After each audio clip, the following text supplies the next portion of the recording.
ایک لڑکی تھی جو حافظ قرآن تھی، جو چلا کر بول رہی تھی، ابو آپ ایسا کیوں کر رہی ہیں؟ میں آپ کی بیٹی ہوں، مجھے چھوڑ دیں، میں آپ کی بیٹی ہوں، مجھے چھوڑ دیں، جانے دیں۔ لیکن ایک باپ اپنی بیٹی کی عزت پامال کر رہا تھا۔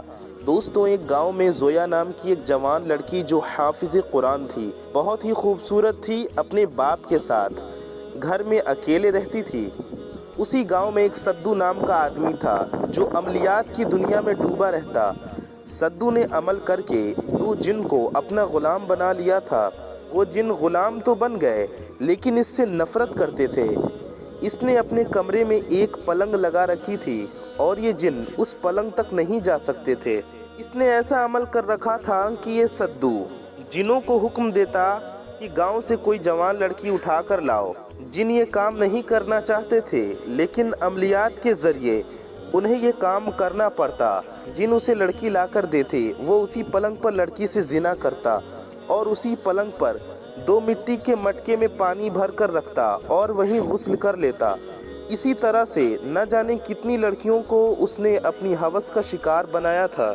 ایک بار سدو نے کہا، ایک لڑکی نہیں بلکہ 2 لڑکی ایک ساتھ لاؤ۔ یہ سن کر کے جن پریشان ہو گئے۔ انہوں نے ایک لڑکی کو لا کر دے دیا، لیکن جب دوسری لڑکی ڈھونڈنے نکلے تو کوئی نہیں مل رہی تھی۔ اتنے میں انہیں زویا نظر آئی۔ وہ اپنی جھوپڑی کے باہر کھڑی تھی۔ جن اس کی طرف آئے تو زویا انہیں دیکھ کے حیران ہو کر کے کچھ دعا پڑھنے لگی جس سے وہ جن اس کے قریب نہ آ سکے۔ جن روتے ہوئے زویا سے کہنے لگے، ہماری مدد کرو، ایک آدمی نے ہمیں غلام بنا لیا ہے، ہمیں مجبوراً اس کے پاس لڑکیاں لے جانی پڑتی ہیں۔ آج اس نے 2 لڑکی منگوائی ہے۔ زویا کہتی ہے، اس میں تمہاری کیا مدد کر سکتی ہوں؟ وہ جن کہتے ہیں، ہم نے اسے ایک لڑکی لا کر دی ہے، جب وہ اس لڑکی کے ساتھ زنا کر لے اس کے پلنگ پر رکھا پانی کا مٹکا گرا کر پھوڑ دینا، اس سے تم بھی بچ جاؤ گی اور ہم بھی بچ جائیں گے۔ پھر جن زویا کو اٹھا کر لے جاتے ہیں اور زویا پلنگ پر بیٹھ جاتی ہے۔ جب سدو پہلی لڑکی کے ساتھ زنا کرنے میں مشغول رہتا ہے تو زویا پانی کا مٹکا گرا کر پھوڑ دیتی ہے اور پھر دونوں لڑکیاں بھاگ جاتی ہیں۔ سدو جن سے کہتا ہے کہ انہیں پکڑو۔ جن کہتے ہیں، اب ہم تمہارا حکم نہیں مانیں گے۔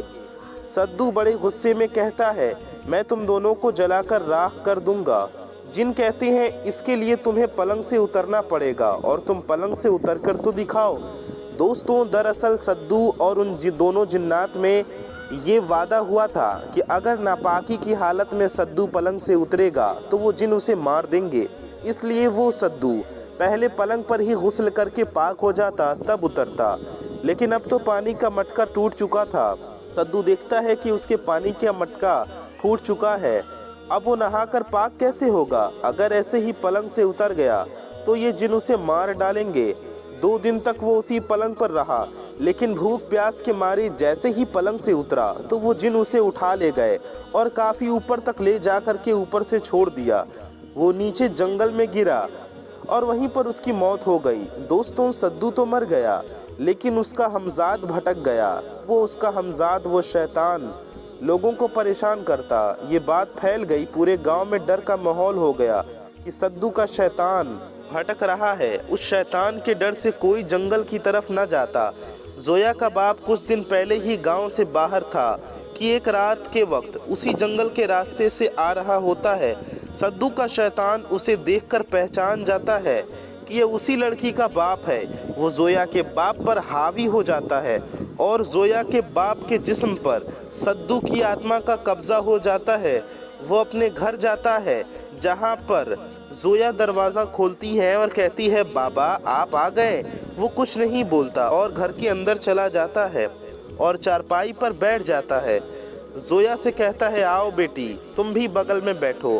زویا بغل میں بیٹھ جاتی ہے۔ پھر وہ زویا کا ہاتھ پکڑ کر کہتا ہے، آج کی رات تو میری ہے۔ زویا بہت زیادہ حیران پریشان ہو جاتی ہے، اسے کچھ سمجھ نہیں آ رہا ہوتا۔ وہ کہتی ہے، ابو یہ کیا کر رہے ہو؟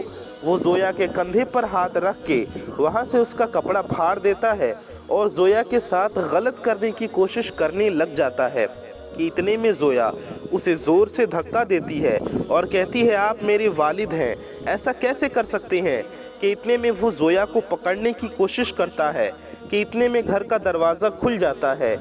ایک سفید داڑھی والے بزرگ آتے ہیں اور زویا سے کہتے ہیں، بیٹی تمہارے باپ کے جسم پر سدو نے قبضہ کر لیا ہے، تم اپنے ابو کو غلط مت سمجھو، یہ سب اسی سدو کا کیا دھرا ہے۔